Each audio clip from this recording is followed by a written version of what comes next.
Ну, за що я люблю Сполучені Штати, це за те, що вони дуже прямолінійні, і в даному випадку вони набагато прямолінійніші, ніж Україна. Хоча здавалося б, окупована територія саме української держави, але саме Росія,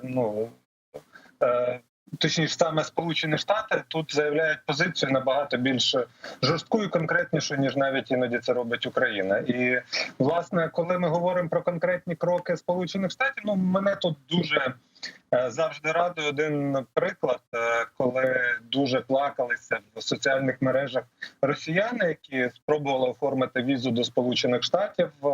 Вони планували витратити там десятки тисяч доларів на свої поїздки, там відвідати Діснейленд тощо.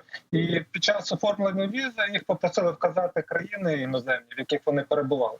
І ті вказали, а їх потім викликають і кажуть: ну дивіться, ви ж в Криму були, от ваші фоточки з мережі, ви самі розміщували, але ви не вказали, що ви були в Україні.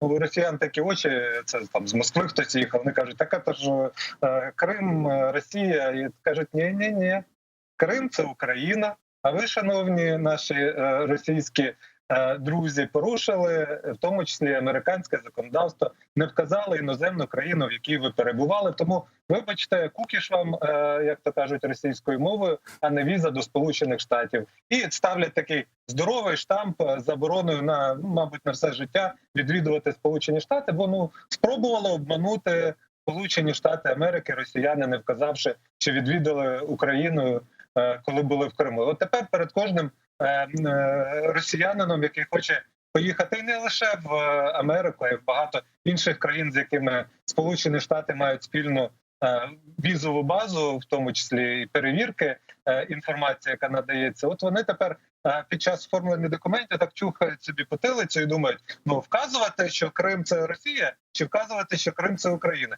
І більшість з них, знаєте, який вибирає варіант? Вказати, що Крим – це Україна. Тому що Крим – це Україна, це є міжнародне законодавство, це є визнана абсолютно правова ситуація. І Сполучені Штати на цьому не просто наполягають, вони кожен божий день доводять росіянам, що Крим – це Україна.